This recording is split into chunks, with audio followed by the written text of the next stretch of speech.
Welcome everybody to the Layman's podcast. You can catch us on Facebook and Instagram at Layman's podcast. Episodes are going up on YouTube and we're also on Spotify and iTunes. So pick your favorite one and tune in. Today we're joined by Jacqueline Kellerman, who is, well, you were the fastest female, right, in the 2018 Perth City to surf. So what kind of time did you smash out for that one? I was aiming for a sub 3, and I'm disappointed I didn't get it. Yeah. But it was quite a stressful race because I've never led a race before. Yeah. So, yeah, somehow I came first woman city to surf. I still can't believe it. Yeah.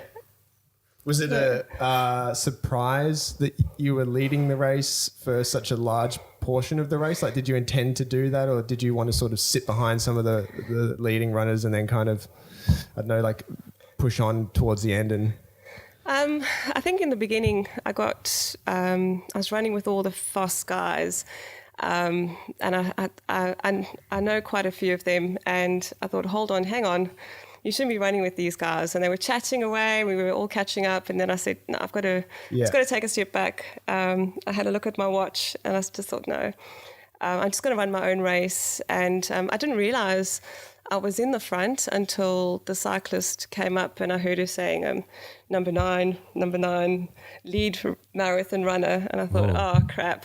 yeah, the pressure's on I know. Yeah. that'd be weird. That'd be strange to hear that. Like, oh, shit. That's never happened before. I was just having fun running. I know, and I've done most of my training for that event at 5 o'clock in the morning under the stars with the moon. So that morning there was a full moon, and I just concentrated on that. It was beautiful. The moon shadow was over the Swan River, and I just thought, just calm down. First of all, don't fluff this up, but calm down and just try and enjoy it. Just run your own race. Zone out, just run the pace that you want to run. So I did. So there seemed to be quite a big gap in front of me with all the elite guys, and then all the guys behind me. So I was in no man's land. So it was a pretty tough race as well. Yeah. So you get into sort of a meditative state, just sort of focus on full moon or things around you, nature around you. Yeah, just have a good look. I hadn't been down to Netherlands before, so I was enjoying having a good look around, pretending I was house hunting. Those houses are for the select few though. So not running a marathon. Just enjoying. Perth's just so beautiful. So just having a good look around, and then when I get tired, I run a lot of the times with music, so I just tend to listen to songs in my head if I get bored. Yeah. It's almost like cheating sometimes when you listen to music. Yeah. It's like a second cup of coffee sort of. Yeah, you get a good playlist going. But it zones you out, and it's all about perception of effort. If you're having fun, then you don't feel like you're exercising. So I don't race with music, but I listen to music. I listen to soundtracks so often, or albums, that when I get to the race, there's normally one soundtrack that I've been listening to, and I can just play it in my head. Yeah. And I'll use it for my beats, so I'll try and get my rhythm with that. So yeah. I can't remember what the album was for. I hope it wasn't Taylor, because there was a Taylor stage. Taylor Swift? Because my son loves Taylor. And that was in my head. But Guardians of the Galaxy, definitely for Perth 32. Oh, yeah. I really enjoyed that. So I had Fox on the Run and running around my head, and some others, Do you listen to music at all when you run? Yeah, I listen to like a lot of angry kind of music. Angry to the extent of like maybe like Linkin Park. So it's not angry, but it's so it's not screamo, but it's like it's inspiringly angry. Yeah, it's like upbeat, and you want to feel like someone's like you've been hard done by. Yeah. Like angry run. Although I got a lot of PBs angry. I think I fought with my husband once and I got a massive PB. So it does help. Just run out the door down the street. But we don't putt often. Yeah. No, it's interesting how emotions can play a big role in the performance of your running. Like and it can like, it changes the nature of the run. Like I know mostly I get into not so much an angry state, but like a really inspired. I don't know if it's the euphoria that you get when you're running, like, and you're really hitting your paces and you know, you're going for it, but you get that euphoria and you just start. I love just kind of sitting in the kind of thoughts that come to your mind when you're in that euphoric state. You just feel like that some of them are a little bit grandiose, but some of them are a bit more tethered to reality. But you just feel like, I don't know, you start like thinking of scenarios that typically play out in your day-to-day life or challenges that you're about to face in the coming weeks or months. And you just have this, like, everything's like got a positive spin about it. You feel like you can overcome this and that. And it's a very powerful state to be in when you're running. That's I think what we were saying before about like running's like the best therapy. Like you just go out and just do it. And yeah, that's why I love it. Just if you've got a tough day ahead, if you can get up and run, or just get up and go for a walk, just get outside. I think it makes a huge a change to your day. Yeah. It's really beneficial. Yeah. I think for some people too, they feel like maybe the need that they have to do, like go for a big run, like go from 0 to 100. But some people like can maybe start a bit slower and just like feel what you're talking about. Yeah. But like, yeah. I think like in the beginning, I don't think anyone likes running in the beginning. I struggled to walk 3Ks, and then I think it's just with consistency it pays off. It's really rewarding. You know, then you get to 3Ks, 5Ks, and then I think in a race, if you can run 2 5Ks in a week and you enter a 10K, that pack mentality will pull you, and then you get to that level of fitness where it starts to make you feel good. Yeah. It's a muscle, isn't it? Yeah. That sort of aerobic capacity sort of thing. Like if I don't really run that much, but if I run for about a month or two and then I sort of stop, and then it goes away. Yep. But, also the mind, the mind's a muscle as well. If you just don't give yourself enough credit, your body is it really is amazing. Once you've run a marathon, you know, the next marathon sounds a whole lot easier. Yeah. You know, so once you just reach the various hurdles and you just want to get further and faster, and then it just becomes an addiction. Yeah, definitely. I like running because if you're pushing yourself, then you're normally in a constant state of wanting to stop, but you've just got to keep pushing, like sort of pushing that feeling aside, which is really cool because I feel like every time you do that, which seems to happen every few seconds when you're really pushing yourself when you're running, you're practicing this like mentality of like being given something uncomfortable to deal with, and you're practicing this like habit of just being like, let's do it, let's just break that down and keep going. And it transfers over into your working life and your home life when you know when you've been running long enough and you've been practicing that habit of like, problem, I don't like this problem, let's keep going. Like when a problem arises at work, you're more likely to attack that with positivity and do the right thing, as opposed to kind of avoiding it and kind of trying to go around it.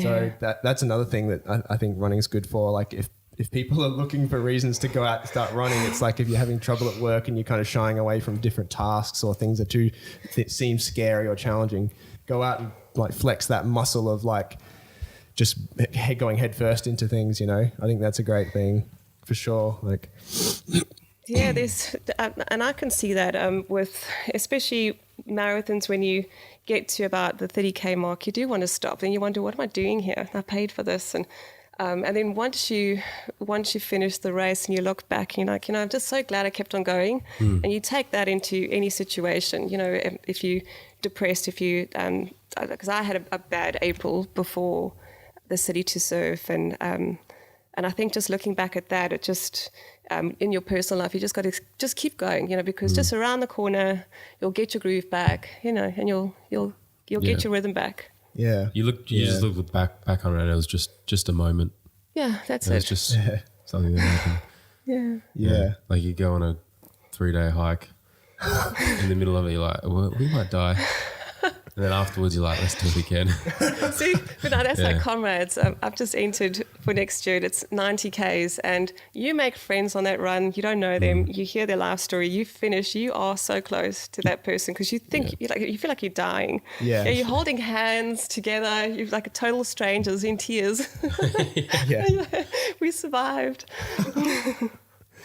Yeah, that feeling of getting through something like that. Yeah. Yeah, you have to check out the Moab 240 that I was telling you definitely about. will. So that to me is just, I can't even believe that people are capable of those kind of things. It's just, Oh yeah, how many days? How long does it take for them to do it usually? I think it's like 4 days or something, 3 days maybe. yeah, 4 days. So was just, that the one that Courtney Dowalter won? Yeah. Right, and she did it in like 4 days or something. Or was it less? No, No, it was it was 40 less. hours or something?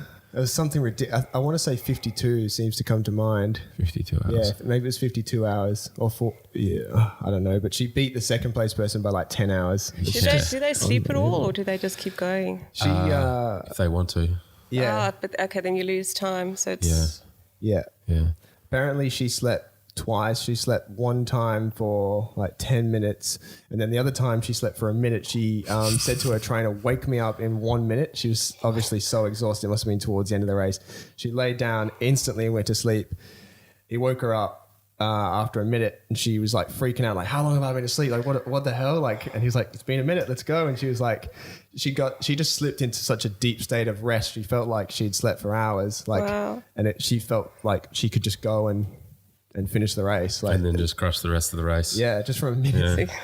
oh, Which I think that's probably indicative of like just how fatigued, like just how ruined her body was. Like it Yeah. just collapsed in like that time. But yeah, she's a very unassuming kind of runner as well. She doesn't have a runner's physique at all. She looks like she's just a regular girl, just hanging out. yeah. But she's crushing it. I can't believe it, but yeah. Well, that's insane. That's an epic race, and maybe one day when I'm big, I can do something like that. But 1 minute sleep would make me feel so much worse. I don't know. I'd rather just push on. Yeah. It's like when you Or I have like haven't been that tired. I don't know. yeah. Sometimes you have like a 20, 30 minute nap and you wake up. You ever have those naps? You wake up and you're I just just feel worse. My blood pressure feels low, and I don't sleep during the day. yeah. Yeah, it's better just not to sleep just during go. the Just day. push through and get through to that second wind. Yeah, just Yeah. do it. Have some Yeah. caffeine and just go. How many marathons you have to do before you consider doing a 200-mile race? Oh, I don't think there's any. I think you just, when you feel ready. I know some people who have gone from couch to comrades in a year. So that's from not running at all to you'll probably do 2 marathons in your training, 1 ultra, and then go and do your 90K. Really? In a year? In a year. Wow. So someone had said to me the other day, running's 50% running and 100% mental. Right, yeah. That's good. Yeah, I feel that, yeah. Definitely is. So an ultra, what's a typical Anything ultra? over 42. Oh, okay. Right. So you can get a 50, 56. Yeah. Yeah. And is that absolute dedication, like constant training, or is it I think just it's sort of the consistent mindset? training with everyone's. There's so many different types of training that you can do. There's so many different methods. But I think definitely if you're going to be doing marathons or ultras, you really need to incorporate a lot longer runs and still try and keep your speed work, because you get slower if you don't. If you're just doing all your long, slow runs, you need to still keep at your speed intervals, tempo runs. Yeah. But the longer the longer the race, the longer your runs are going to be. The more time you have to put in, the faster you want to get, the longer the longer you have to train. Yeah. Is there any incorporation of sort of high intensity training as well, just to help with like that sort of burst, anaerobic or aerobic, where you have to use a lot of oxygen in bursts? Any sort of like I think sprint training for stuff I think like with that? that, I always try and I want to get my body to get to race pace. So I'll try. I've got a favorite 18K run I do every week where most of the time I'll run 9, have some water, and then I'll sprint back to my house, race pace, or either 21 or the 42.2 race pace, just so that your body gets used to that pace. So it's not a complete shock when on race day you're not used to running that pace, because you need to be able to feel it. You don't want to be looking at your watch trying to keep pace. Yeah. So you actually, I looked at your race stats. You did the first 10Ks in like 41 minutes or something, like a 4-minute 10 per kilometre. I was chatting away to all those racing snakes on the front. Did that feel? How would that be in terms of your overall race pace? Like, what's your ideal race pace? So to get a sub 3, so you'd have to average 4:15, 4:16. Yeah. So, but I'm always a little bit fast for the first 10Ks just to make up for the last 10. Yeah. I know there's going to be other runners out there going, Yeah. we've all got our own strategy. But I'm experimenting. It's my 8th one. I've only really raced 3, so I'm still learning. Yeah. I don't, my next race, I might have a different strategy, but it's just trial and error and just seeing what works for you. Yeah. Well, so if you had your sights set on one marathon, you weren't running any other races around that time, how would your training look like? How long out from the marathon would you begin training, and what would it look like in the early stages of this training? And then how would it progress through to running the marathon? Do you start off with like sort of shorter distances and a lot of interval training in the beginning, or does that come in towards the end, closer to towards a marathon? Or so I think typically you'd want to start, if you're already running consistently, you'd want to start either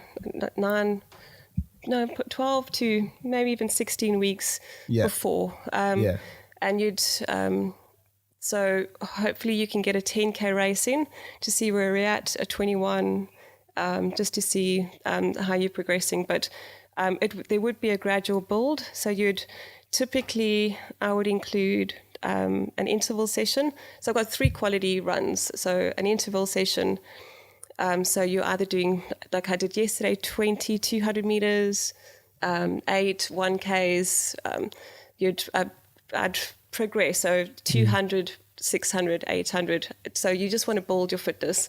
When you get to the 1K intervals, you should be feeling pretty good. The tempo runs get longer. So where I was saying I have a favorite 18K, so probably when I'm peaking, I will be able to warm up and then run race pace for the majority of that 18K. But you'll build. So you'll the first week you'll just run your 18K. The next week you'll run 18, and then try and push for 20 to 30 minutes, and then you'll increase that. And then your long runs. So you'll start with maybe a 26K the one week, then it'll build to 30, 36. But you generally don't want to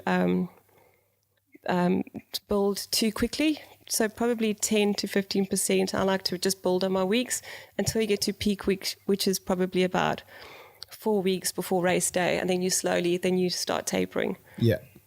How do you manage like the risk of like overtraining with that kind of stuff when you're putting so many miles on the legs? Like, is that a danger? Is that a risk that you could be overdoing it, or how do you monitor that with your body and things? You just I think with the gradual increase, if you're not building too quickly, you should be fine. And if you're feeling tired, either then I split my run into 2, so I'll run in the morning and then run on the treadie at night, or take a break and then run the next day. And then you can't catch up a run. I know I always do, but when I had a coach, he'd say, you can't catch it up. Don't just leave it. You're not gonna you're not gonna lose anything by missing one run. You know. So. But we do freak out if we miss a run as marathon runners, because it's all about consistency. I can imagine. But in the grand scheme of things, one run, it's probably okay. No, and if you get a cold, stop. If it's, you have the above the head rule, or but we're crazy. We just, we'll run through injuries, and you just want to keep on running. You just don't want to lose your fitness. Yeah. It's so hard to get it back. Oh, yeah. I mean, that applies for strength training as well. Like you miss, say, 2 weeks of doing, if you're trying to get a certain number on, say, a deadlift, you miss 2 weeks, you get sick. You can't even do half of that sometimes. Oh, really? Yeah, you lose it like so quick. Oh, wow. With stuff that's like really like heavy on the central nervous system, like a deadlift or something. Oh, dear. That's like full body stressful. So I can feel that. I'm going to have to keep that in mind because I've got to start doing some strength training. I'm going to start taking running a little bit more seriously, more consistently now that exams are done. So I think that City to Surf just showed me, just gave me, it just is so positive. Was probably the most consistent I had been running because my race was Perth, and that didn't go according to plan. I totally fluffed that up. I lost my keys, I lost my nutrition. I hit the wall. It was just such a horrible race, and I just kept on training, and then got to City to Surf. And I think I was just so lucky that there was about 6 weeks between the two, so I just kept on going. And I think that consistency just goes to show, consistency is key. So everybody, you mentioned nutrition there. For the race that you won, what is the nutrition and supplement sort of setup you have? So I can just stomach a banana in the morning. I can't have anything else. And I had my last 2 packets of race food, which you can't buy here. So I need to have a look at some Australian nutrition. So the race food is a nougat. Are these like glucose gels and stuff? No, I can't stomach those. Yeah, I've tried, and then it goes all over my hand, and it sticks. It's just so sticky, and I struggle to swallow them down. So I did run comrades on a NutriBullet with spinach and chia seeds, and I was fine. That sounds good, yeah. So I'd rather have more natural types of foods, but I felt at City to Surf that I also got my nutrition down. And I drank more water because I'm a bit of a camel. And I just said, everything's sort of, the stars were aligned that day. I got everything right for a change. But it's trial and error. You got to train. You got to do your long runs and just experiment with what your body can handle, because I can't have too much caffeine. It'll, I just want to go to the loo and you go a bit too far over the other edge. Sugar gives me blisters. So we're all different. It's just some people don't eat at all. I think some of the really faster guys, just run off. Just run off the body fat, ketone sort of stuff. Yeah. That probably takes a lot of practice, though. Yeah. Oh yeah. I feel like the whole glucose gel thing is a pretty intense sort of way to feel. Just like the straight sugar constantly. Yeah. I feel like that would catch up with you eventually. And they try all these awesome flavors, which they just taste so fake. Chemical sort of like a watermelon. This doesn't taste like watermelon. So it's like toothpaste consistency almost, or is it a little bit more viscous? I found another one, and it was quite watery, and I still couldn't stomach that. It just gave me cramps. So you prefer just like real food? But not. No, I've got friends who run the comrades, and they. It's always very interesting to see. So a week before the big day, you go and take your nutrition down, so that they can put it on the tables as So you'll take like 8 packets down for each table, so every 10 Ks. And it's always so interesting to see. I've got friends who they'll pack biltong, or they'll have burgers on the run, or like protein during the run. That's salt and vinegar crisps, and I'm like, it's like a picnic. And I'll just treats and stuff. Jelly babies, and they really have a ball. I just want to get it done. I just want to have my race food, have my magnesium tablets, and I'm done. You know? Oh, magnesium tablets. Yeah. That's almost like their little treats to keep you going. I get a burger at the end of this 10K. I've got to get to that station. I can't let it go to waste. It's going to be cold if I don't hurry up. I was actually watching a documentary about what was it? This like sort of like this rebel sort of run in the forest. It's sort of orienteering as well.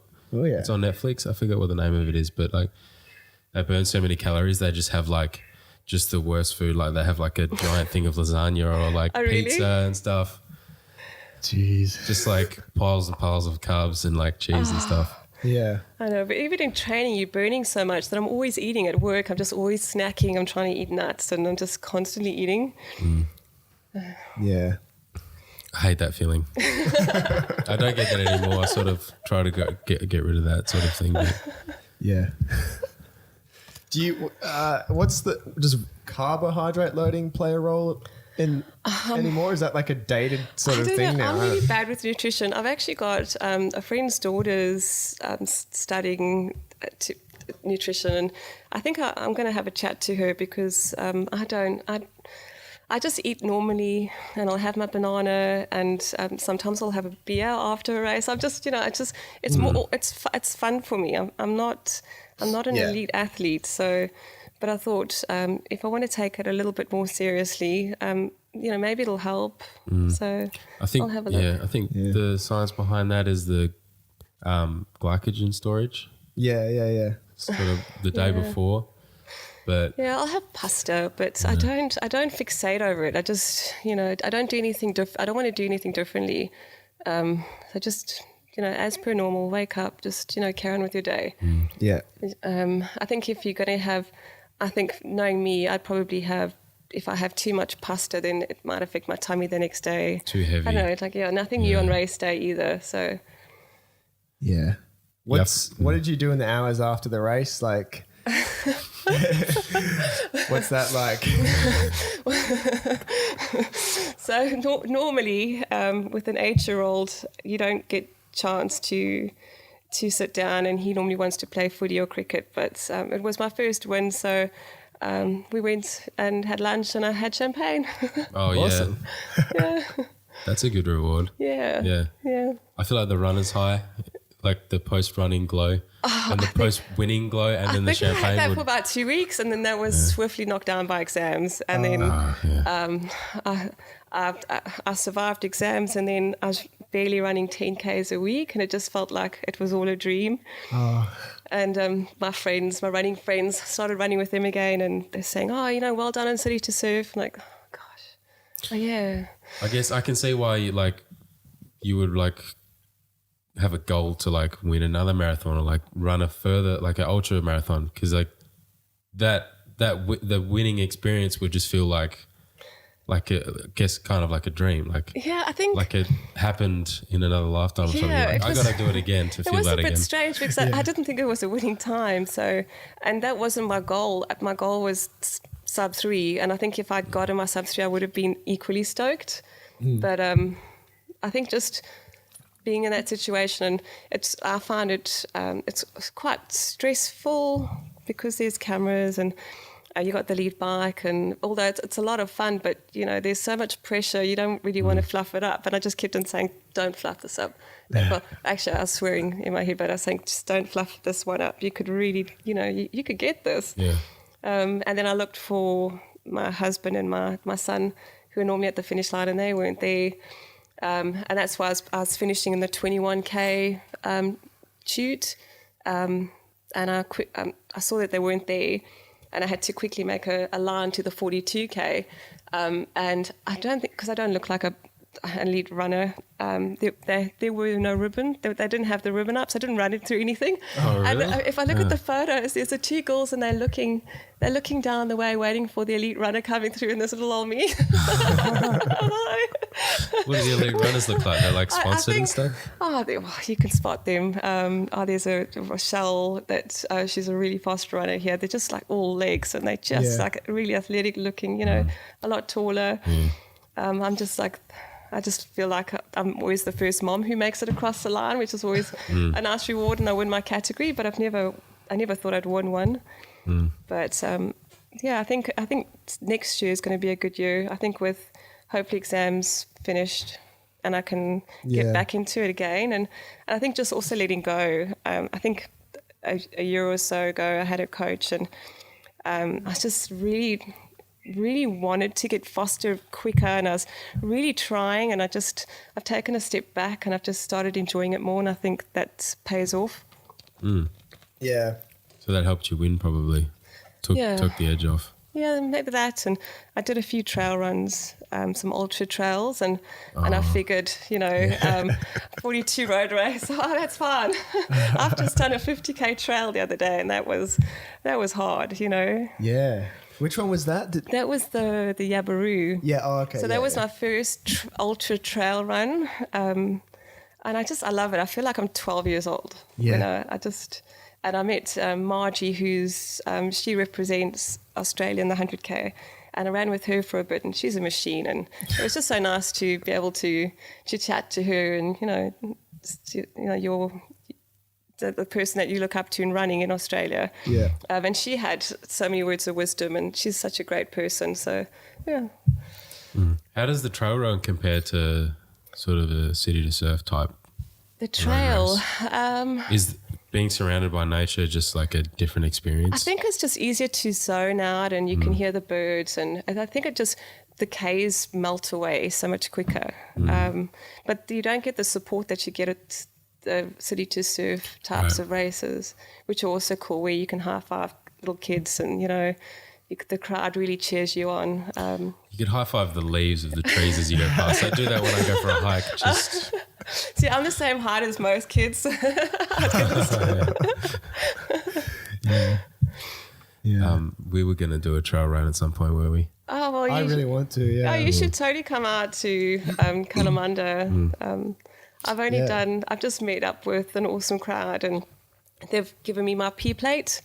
Yeah. So I'm trying it out, and you'll love it. It's just, it's hard. You need the first two trail runs that I did, my calves, I was walking like a crab down the stairs at work, and this was after City to Surf. So I'm thinking I'm pretty fit at this stage. Yeah. And I had Tuesday legs till about Thursday or Friday. So you just use different muscles, your calves, because it's quick. Yeah. And You have to balance differently because there's different canters and rocks and stuff. Yeah, that's it. And you can't get into a rhythm either. So it's a lot of hard work, but it's challenging, and I've been bitten by it. I definitely need to do more. Yeah. When we were running down Bluff Knoll. Yeah, I was saying so. Yeah. I feel like that got us in the zone. Like the imbalance of the road got us in the zone because we had to watch out for where we were stepping. Like step on a rock that way, or watch out for that sharp rock. Yeah. We were in the zone, just Yeah. probably look like crazy people. And you probably think you're going a lot faster than you are, in your concentration. Oh, yeah. I was so worried I'd face plant last weekend, and then eventually I did.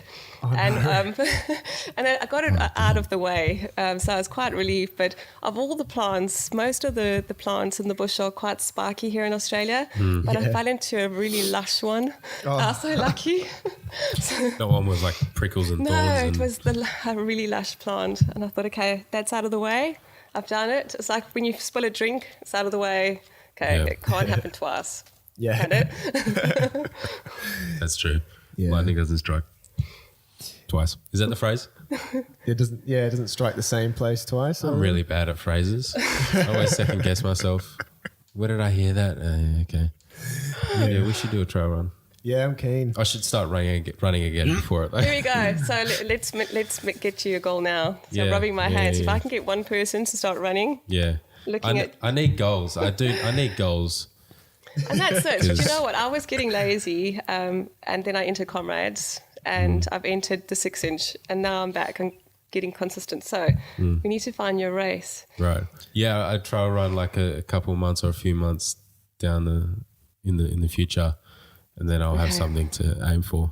You got exams coming up as well? I will have exams February because I'm doing a trimester right now. So it's in between the second semester of this year. That's perfect. All the fun ones start after Feb. So you've got all the big HBFs, the City to Surf.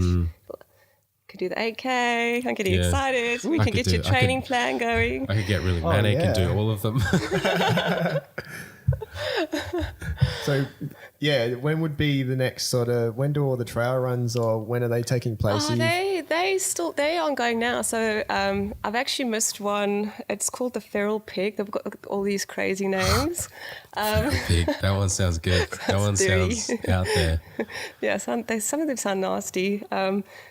And what else? I think, is it the Ultra Trails series? But if you look up Sean Keisler, he puts a lot of them on, and he's awesome. So he, the Yabaroo Trail was his one. Yeah, okay. I think 6 inch as well.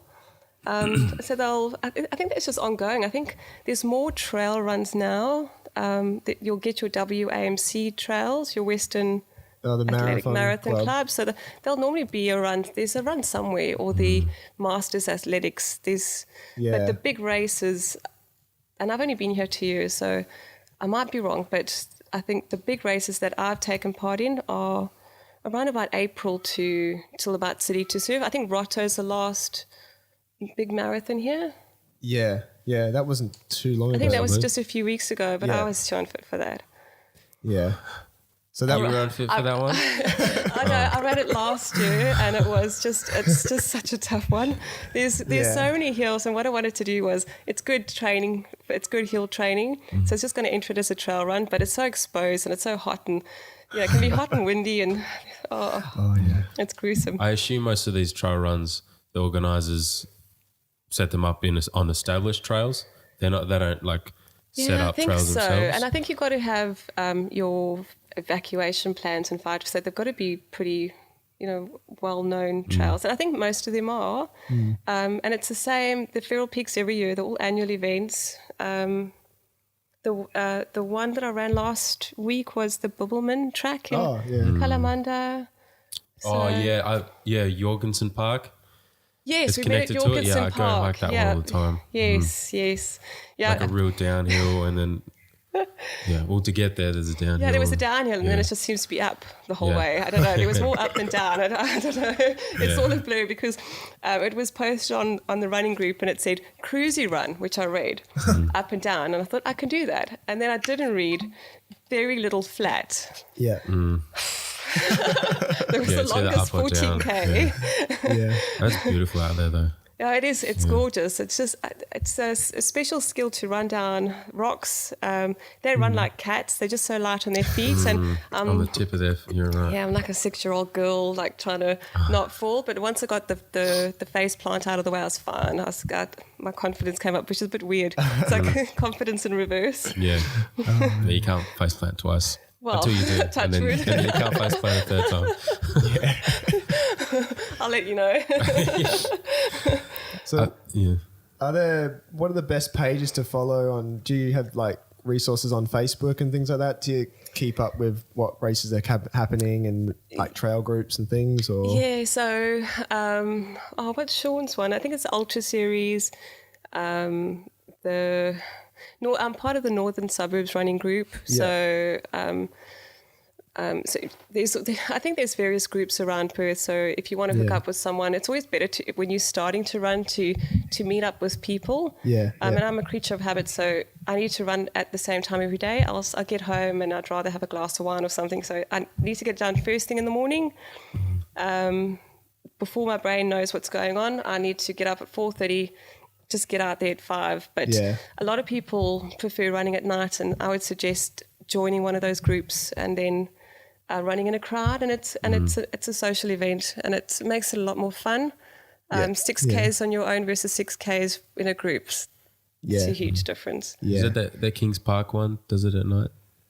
Oh, the Perth, the Perth Trail Series do. Yeah, the Perth Trail Series. Yeah, just like those pages and just go and find the hills and go and find some trails. And the trail community, they're awesome and friendly. The road guys too, but I just find the trail runners are a lot friendlier. Yeah.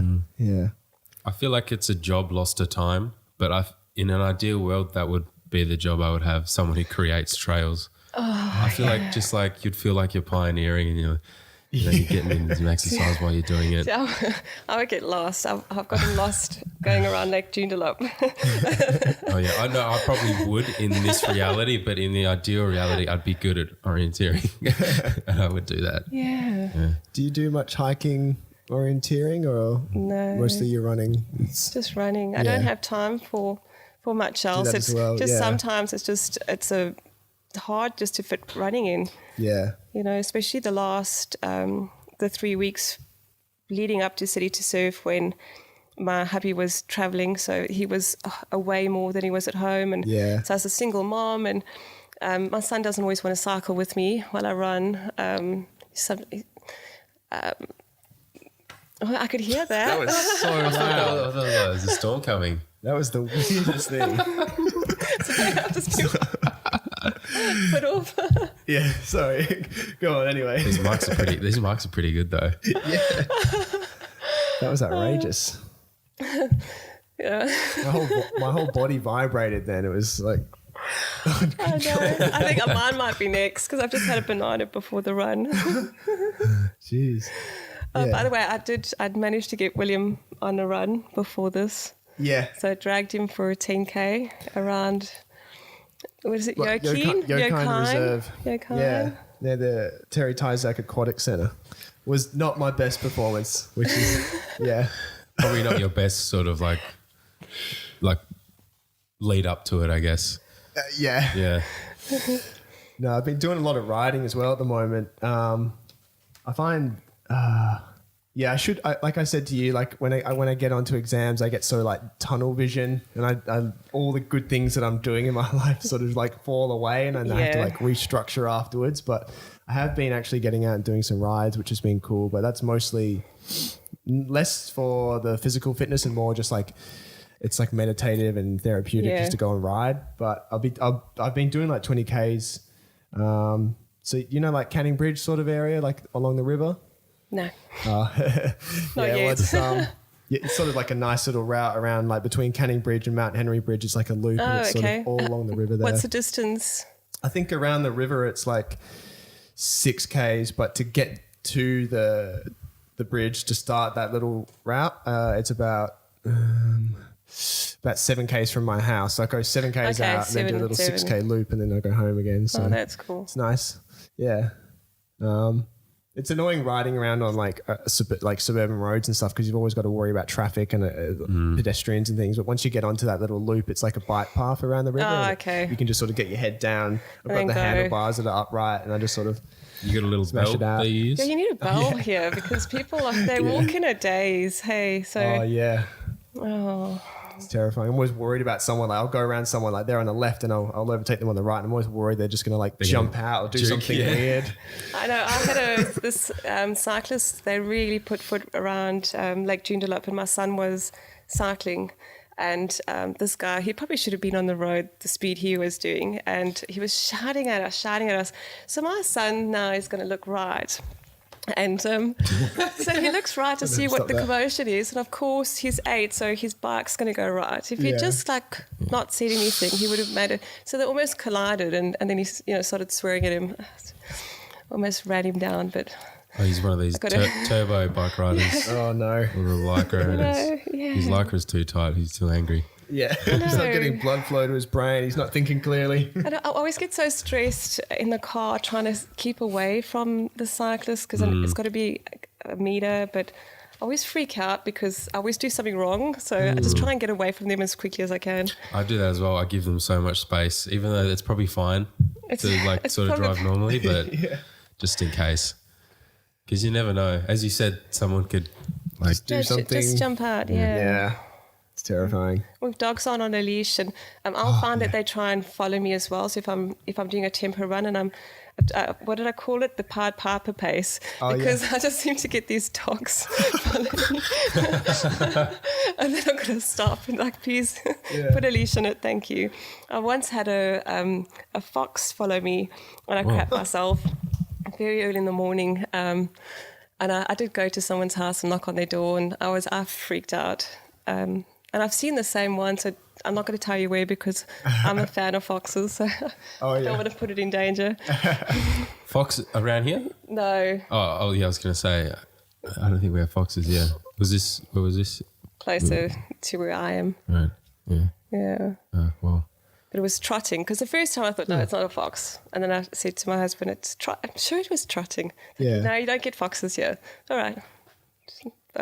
The next morning, it's a fox. It was a fox. Yeah. Whoa. Yeah. They're pretty like shy little guys, hey? Like Yeah, well, they're he sort was of- following me, so I wasn't sure if they'd carry any disease or it was going to bite me. It looked like it was trying to just run with me. But zombie foxes. He probably recognises runners and probably thought you might accidentally drop one of your glucose gels or something. I was breakfast. I don't know, maybe. Maybe he was hungry. I don't know. Drop a piece of fruit or something. Maybe. Yeah. I don't know. But And you get out and you run up and down the coast, hey? I saw you most of put the some photos time. in. So, but we're moving towards Wembley, Scarborough side. So Yeah. I'll go and in one of my posts when I first moved to Perth, I said, what's a goal, future goal, move closer to Bold Park because it's such an awesome little place and Perry Lakes and the stadium. So, so I'll be running around there soon. But I love running around the coast and the paths. Coming from Joburg, it's just, first of all, the freedom that you have here. You can't run by yourself in Joburg. That's why you join a club. Never like you wouldn't run a trail. You wouldn't dare run a trail by yourself. I'm sorry. That was the biggest one so far. Give this man some food. This has never happened in my life. That one was much longer. I think it was the run.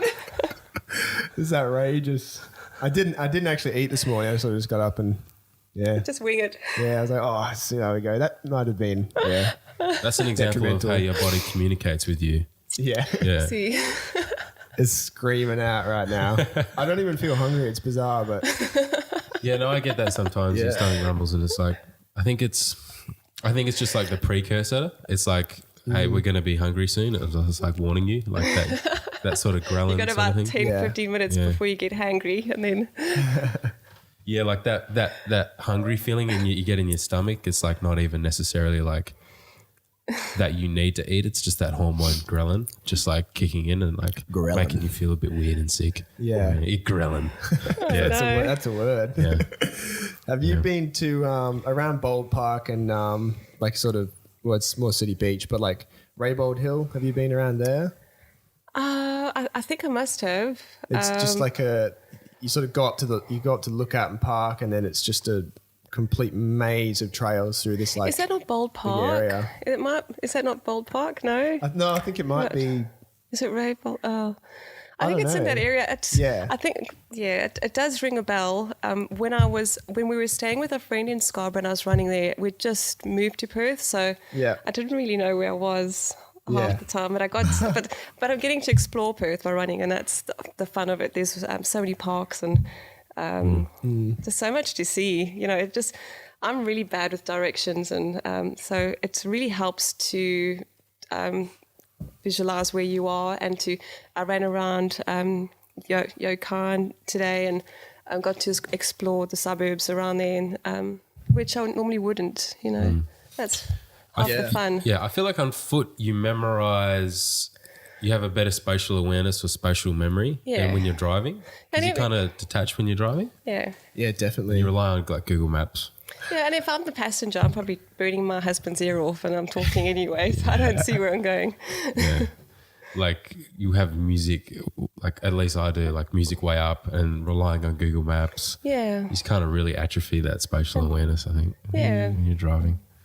It's pretty like if people aren't going for runs, it's really easy to get stuck in a lifestyle where Or just like being outside in general, you get stuck in this like habit of like you leave your house, you're in your car, you go to your car, you go to work. Like your experience of the actual outside world is like short stints between buildings and vehicles, and it's like kind of like you get this sense of like cabin fever, like you feel like enclosed all the time. Especially in winter in Perth with the rains and it's so hard to get up.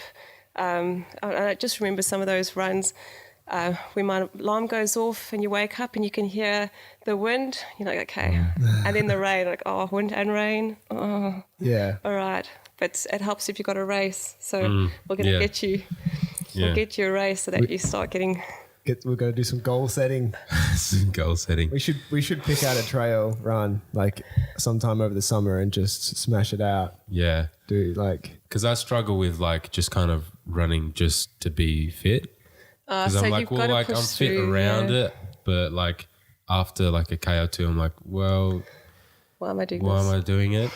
But like with a goal, like, oh, I have to do this because I got to get to 5Ks and then get to the next one. Yeah, and and I help think it a lot. once you get that, your first 10K race and you get that medal, like that was probably, I've never felt so happy. Even with the win, my first 10K race, I was the happiest. I didn't want to take the medal off. I thought I could like conquer the world. Yeah. It never goes away. I suppose you're always chasing, that feeling. It's just so rewarding. So whether you're going to go out and walk or you're going to start cycling, just get out, and it's just important that you, like you say, just get out and go and look at the birds and the trees. We're in such a beautiful place. Yeah. Yeah, we get detached. We get sort of caught up. Someone made a really good point about like this idea of being inside versus outside. Like we have this like feeling of it's so strange that we consider like being in a room like inside. It's like we're not really inside. Oh yeah, when everything is just here anyway, right? But you just get so used to being inside and closed in. You've got to get out. It like dramatically changes your mood and just your whole awareness. Right, because evolutionarily, inside would have been escape. I guess it would have been like shelter. Yeah. But now we don't really need that necessarily. No. And in fact, it's kind of gone the opposite way. Yeah. So you're getting up at 4:30 most days, pretty much every day. Yep. Oof. And would you say? I mean, I think for most people, the moments after they wake up is probably when they're the most like where they're the weakest, like mentally, like they're kind of just like that's when they're going to be like, oh. Like, no, that's when you need to do it before your brain wakes up. Just go for a run. Yeah. Before you can think of excuses. So how do you transition from waking up? Like, do you experience any doubts, or like, how do you deal with them, or how do you keep yourself motivated and just get on with it? Like, do you have any tactics or? Hopefully, you get into a routine and you start waking up before your alarm goes off, which is a little bit sad as well, because then it's before 4:30. But there have been days where you're just so tired, especially when you're doing the long runs. Your body's just fatigued, and my husband will, if he happens to wake up, he'll kick me out of the bed and just go for a run, Jackie, because it'll affect my whole day. I won't be the same. My colleagues know when I haven't been for a run. I don't handle stress that well. But just the thought of the race, you just take one day at a time, just tackle that. I think it helps. You just tackle each day. Wake up, 4:30, go, just get changed straight away. Try not to have coffee, try not to delay. Yeah. And just get it done. And then afterwards, you'll feel so much better for it. So you don't have coffee like as soon as you wake? No, just get out, go. I've got to put my contacts in. Yeah. True. So you don't run into anything? No. Yeah. Sort of face plant, which I've run without them before. No, it's not a lot of fun. But I really enjoy that time in the morning. It's very quiet. I've got my little head torch if it's winter. And you're probably the only one running. It's under the stars, the waves, and it's like my meditation. Yeah. Oh, that would be nice. It's just the hardest is getting out the door. So if you can do that, then you'll have a great day. So you just gotta drag yourself out there, and I think the first week will be hard, but then if you do it the same time every day, I think then it gets easier. It seems to. This has been said before. It's not really my original thought, but it seems that,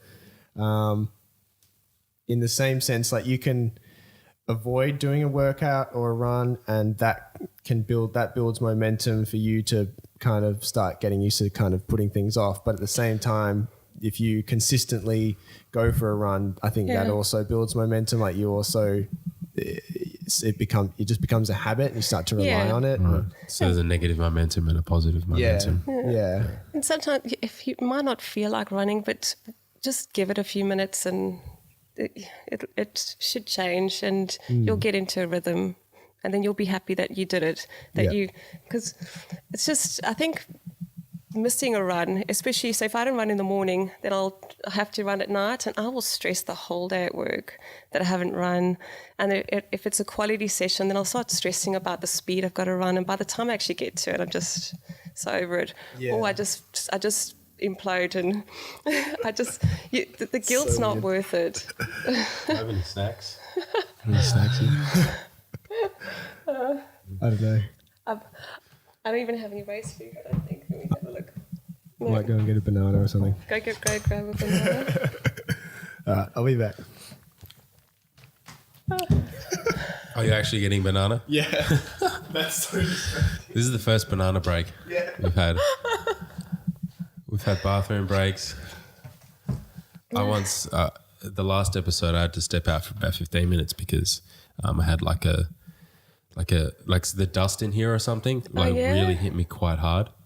Oh, I couldn't breathe that well.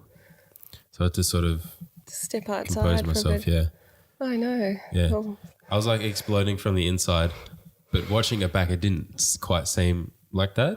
It didn't come across, thankfully.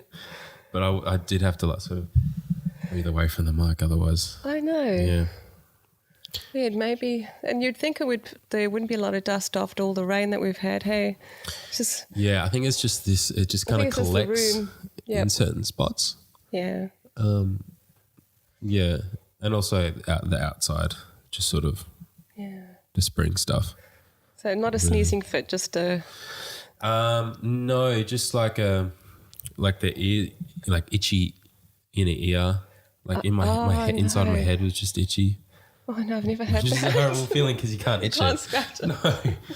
You have to just sort of just push through it.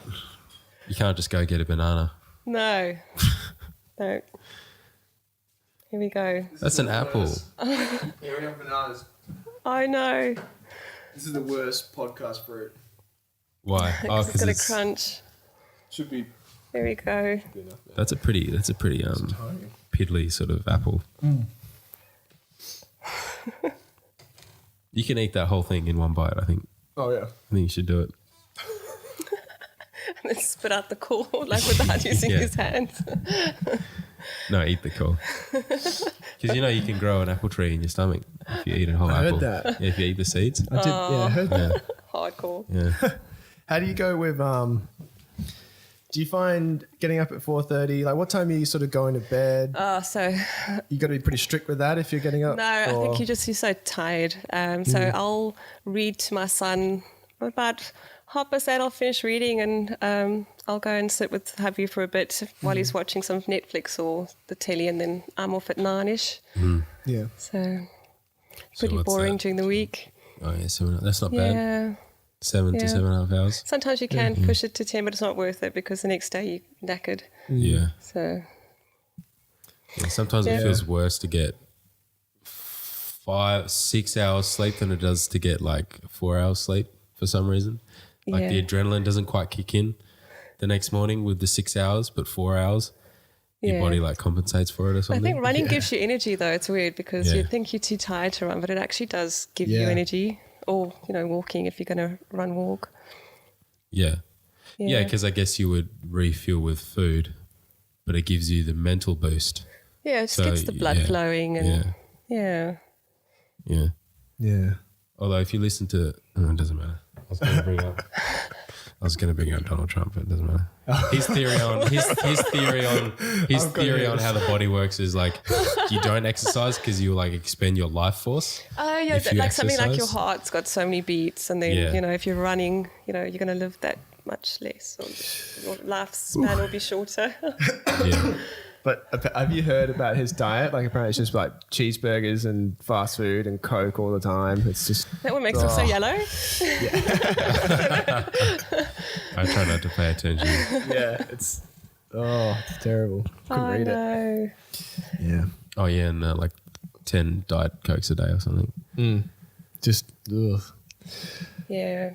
Yeah. Yeah, but I posted something on Facebook about what a run hole, because if you're a runner, you just, you can't go out and have any fun. You're just going to go to bed and, because you got to wake up the next morning for a run. Yeah. So, I think it's good though, because it's you can't be destructive or be a bit of a party person or go out and have a few too many drinks and do that. So it kind of leads you onto a straight life. Well, you can be, but it won't run as well. Yeah. I don't know. Unless you're my old running partner, he did his best. He did his best running hangover. Yeah, some people are just beasts with that. Like, I think it's all the sugar from the night before. True. Because beer does just turn back into sugar, pretty much. Yeah. Yeah. And we used to, in our younger days, now I'm getting up at, for the city to surf, we were up at 3. So you're getting up at these hours where in your 20s you were going to bed. Yeah. So I'm trying to sneak out the house at 4 instead of sneaking in the house. Oh, that's great. It completely flips, yeah. Wow. So it does flip. Yeah. They never meet. So you try and add on the years that you took away in your 20s or, True. It's like a midlife crisis thing. True. Yeah. I wonder if those lives, if years get taken off in your 20s though, or if it's It just if depends you how keep wild going you with are. it. Yeah, I wonder that. Yeah. I plan to get to 150 though, so. Oh, there we go. We got to. I think we'll So I'm going to stop. I'm probably going to stop within the next couple of months. Then I have to start now though if I want So to. your midlife crisis is a long way in the distance. So I prefer to think like that, so you don't have too much pressure. You're like, oh, I'm not super successful, and it's like, well, you're 23 and you have like. I know. Yes. Oh, that's a whole big thing. When my friends turn like 24 and they're like, we're so old, I'm like, you're old when you're like 65. What are you talking But about? the thing is, you always feel young. So I'm probably fitter than I was in my 20s. I definitely am, because I wasn't running in my 20s. So Yeah. you just always feel younger. You just, your body changes, but your mind always remains the same, I suppose. Just hopefully wiser. Yeah. Yeah. Huh. It'll be interesting to see what happens. I'll be fully bionic probably at some point. That'll be it. Everything will be So replaced. you won't eat bananas before you run. You'll just No, I won't need run bananas. No, I'll just need. Just drink oil. I just need to be charged. No oil. Come on. No, That'll be long gone. they'll have something more sophisticated by then. Like sun charged, solar Solar powered, charged. solar powered, sun charged, Yeah. or I don't know. run on data. When I run, I'll be wind powered. Well, you'd run really well in Perth. Yeah. Yeah. Jeez. Just stand in St George's Terrace on a really windy day. Yeah. Just charging that thing. I know. Yeah. Do you think you'll be bionic? That's a stupid question. I don't know. Maybe. It's probably going to happen eventually. Yeah. Probably. But so 24 is a weird age though. 24. How so? I think Yeah. that was my best year, 24. Yeah. It seems like, I don't know, 20, maybe 22, 23, you start to go through some crazy, weird second level of maturity. Like you kind of, so that's weird. Like all your values kind of change. You kind of become more aware of the world and this is the first, I think 23, 24 is when you realize that life is like, as much as you plan for certain things to happen, it's very much, you don't know what's going to happen next. It seems that way anyway. Around this age, it starts. I think you're also aware of how small you are in the world, and I think the world just seems to get so big, and just make it past 27, not like these guys. Oh yeah. Kurtz, and that's the age of the rock stars. If you can make it past 27, you'll be fine. Or you can get past what Bowie did, really? I'd like to get, was he 70? Is that why it says 70 there? That's how old he was? Or? He was 70. Yeah, even to get past there. I feel like 27 is a pretty substandard goal. 27. Yeah, definitely. Yeah, I didn't like turning 30. I think you just feel old, and then it's 40, and then you're like, oh dear. Yeah, because no one else really cares anymore. No. Something happens to a 40-something-year-old, they're like, oh well, they had a good life, or but 20-something, your whole Too soon. yeah, Tragic. exactly. Yeah. If you're an artist, Yeah, it's such a strange thing that's a thing. The 27. unless it's just more amplified because they're like famous, you know what I mean? Yeah. And you think, all these like 21-year-olds are dying, like all these artists. Like lately, there's a lot of like hip hop artists that have died, and like, it's a sort of epidemic, but maybe it's just All the drugs. amplified because we know them. Yeah, because you know The them. public figures, yeah. But it's probably just how it always is, Yeah. Probably, yeah. which is a fun thought. Yeah, I was thinking about that for a bit. Yeah, death is it's just always there. How do we go from running to death? Yeah. Death, Well, I think death. They're probably joined in some way. You'd probably have to break it down though. Running So from they figure death. Oh yeah. There you go. That's it. When you were saying before, like running makes you like be able to confront like things in your life a bit better, like at work and stuff. It's ironic that you run to Instead of running away from instead things. of running away to Yeah. yeah. You know what I mean? Yeah. I could put it way more eloquently than that. Yeah. No, yeah, I get it though. Yeah. It does. I think it just gives you confidence. If you just, if you're not accomplishing anything on a day-to-day basis, then you're just, living in your own little bubble. You need to get out there and do something that scares you, I suppose. It's an intrinsic human need, probably. It's Yeah. probably what we're wired to do, to hit goals every day, or just to at least make some sort of progress somewhere. Or Yeah, even my son with his watch, I hit 10,000 steps. Or, Mom, how many steps have you done? Okay, he's going to beat that, It gives him something to do. So, Yeah, you gotta have a goal. You gotta have something you're working towards. I think that's the biggest Else thing. you just get lost and then bored, and that's when you get up to mischief. So, Yeah, set goals and then break it down into like achievable components, and yeah. it's a satisfying thing to do. That's why we got to do it. We got to do a trail run. Yeah, there Yeah, we I'm go. inspired. Yeah, even if do it's the Rebold Hill or Bold Park, we'll go and get it done. Yeah, there's some really cool. Like you can, it's a total maze, and there's all these different trails. There's a big one called the Zamia Trail that goes like right around the edge. I think that one's like 5Ks or something. Yeah. Oh, I think I've done that one. Yeah. And there's a lot of signs like watch out for snakes and bees, and I just moved to Perth, and it's like, holy moly, Yeah. But like you never really see them.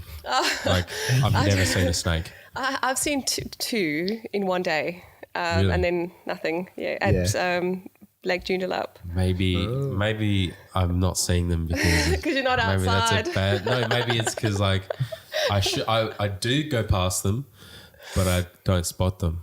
Oh, So maybe it's a real bad thing. Maybe I should be seeing more snakes. they will find you. Yeah. So, and those trail runs. Yeah, the snakes will That's why, find you. that's why you got to get your running up. Yeah. You want to get fit. The next snake I find, I don't want it to be like me stepping on it. That's not what I want.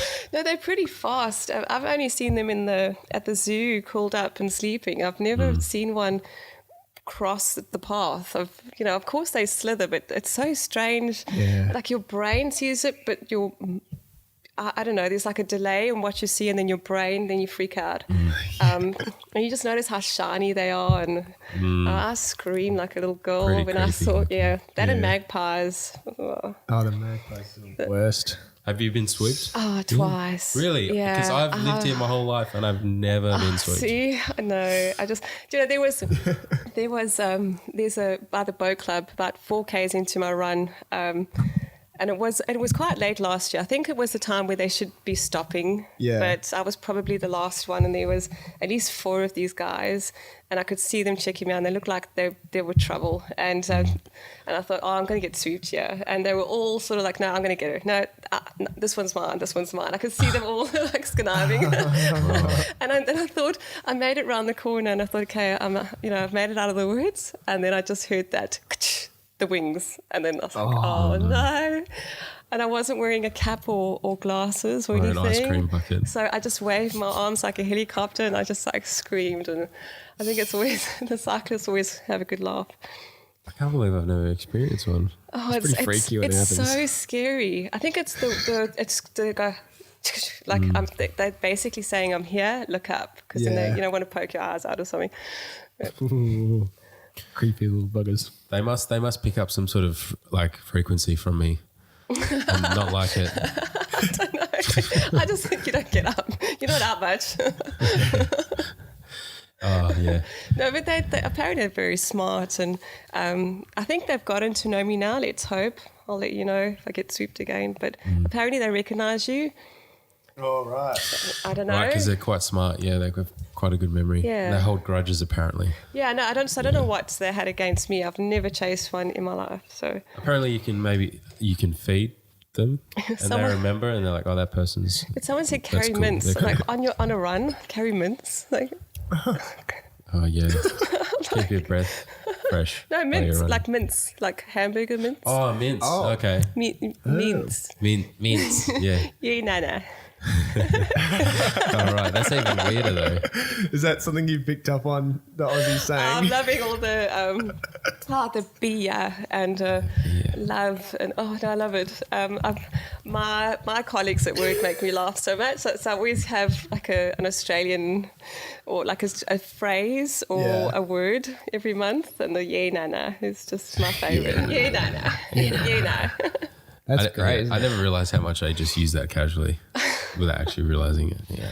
So yeah, nah is no, and nah, yeah is yeah. Yeah, and in Something like that. Afrikaans it's like ja nee that we also say, and that's also yes no. Oh, So you say ja nee. Yeah. I don't think I ever really use the nah yeah because it doesn't quite flow. You know. I just say Yeah. yeah. Nah. You know. And mate. Yeah. Or Right. it's really hard for me to think of Australian things that I say Oh, because they're you just say- things that I say. Yeah. See, so we moved, it was just a few months, and then my son, instead of saying park, he said, hey, Mum, is that a pack? I'm like, Park. sorry, what did you yeah. say? Pack. I'm like, what? Yeah. Oh, my goodness. And there it begins, because I was born in the UK, and I moved when I was 6, Yeah. and it didn't take long to get an accent, the adoptive country's accent. So I give it another year. He already speaks differently. So when he's speaking to all his friends, he'll say mate. And then when he speaks to us, he'll say yeah. So he's changing slightly, but I can see it. He already thinks he's Australian anyway. So And there's the British one where with yogurt yogurt, Oh, I yeah. and know. yogurt. I know. Yogurt. I just call it yogurt. Yeah, I say yogurt. Oh, really? Yeah, Yeah, you it's just a weird habit. British. I got a scum. lot of kind of little things like that. British peasant. Yeah. Yeah. Well, I say supper, and then people think that's quite strange. The, What is supper? That's Looks like like your dinner, like tea, supper. tea after tea or Well, something. it would be because you'd always have your meal, and then you'd have your chockies and your tea. Yeah. Like quite a British thing. Yeah. The chocky tin comes out, and so my parents are Scottish, so we'd All have right, yeah. we'd have a tea. I just call it still hungry. Still hungry? Still hungry. Yeah. Yeah. Scottish. Wow, cool. Yeah. Lachlan Gardner. That's my name. Fully Scottish. Oh yeah. Yeah. So okay, so you're Scottish. Your Yeah. parents are Scottish. Grandparents. What do you call it? Granddad.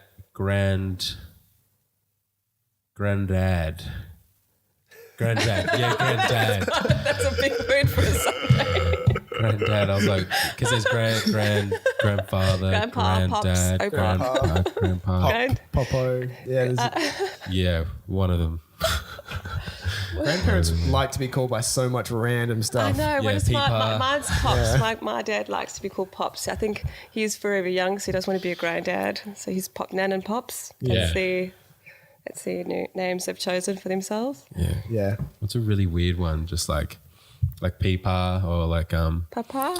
Papa or Papa. sounds like you're in the 20s. It's like, Papa. My nana insists that I call her nana because it makes her sound younger. Yeah, there we go. I don't know, like nana. I Nana. thought, Nana sounds older to me, but my mum also Yeah. wants to say so. Nana. Nana. What's the logic behind that? I don't know. No, I think it's a British thing. Because like if you're grandma, you're a grandma. You're grand. I think grand sounds old. You've been around so long, you are now a grandma. You're like a grand piano, yeah. You're an You're ancient. Yeah. You know? The ancient one.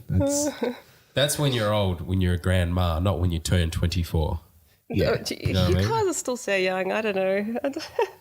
We're having an existential crisis. We're old. I'm not having an existential crisis. I'm totally fine with my mortality and existence. Just calm down. No one makes it out alive. Wait, what? Yeah.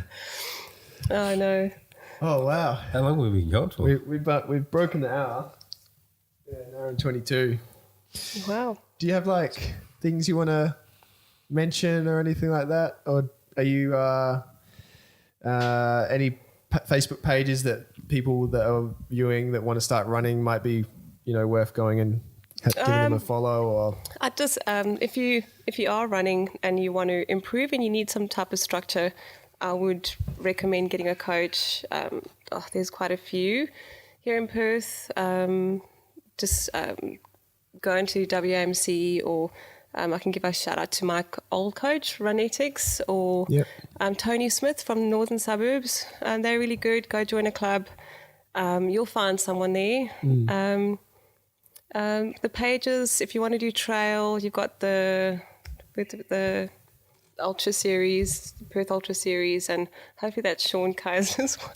yeah. Because they're on my Facebook now, so I forget because I don't run a lot of them. And just, what was the other one? The Fat Brothers, PHAT. Yeah, they. Is that a Facebook group that they've set up? No, so they're pretty underground though. But just find them at the WAMC if you want to do road. So they'll have a run most Sundays, I think. Yeah. And I think it's just a few dollars if you're not a member. So I was just suggesting that. Yeah. A few dollars to do the race? Just to do the race, oh, cool. yeah. Yeah. And they're all over. So some days, a lot of it's based down by the river, the Swan River, but they do move north. And so there'll be a run near you, park run. Definitely go join your local 5K park run. The community is awesome. It's so cool to see all different ages running, little kids, grannies. Everyone gets together and it's just such a good vibe. Yeah. And use that as your time trial. Go and just try and better your time, your 5K, and you'll. And it's all about consistency, as I said earlier. If you can just do your 3 runs a week, just keep at it. It'll get easier. Yeah. That's good advice. Yeah, definitely. Yeah. And I mean, anyone that's you're getting up at 4:30, doing your runs, working, raising a child with a husband who travels for work as well. So if anyone has an excuse, it's you, but you're out there doing it still. So I think, there's a lot of people out there that could take that advice and run with it.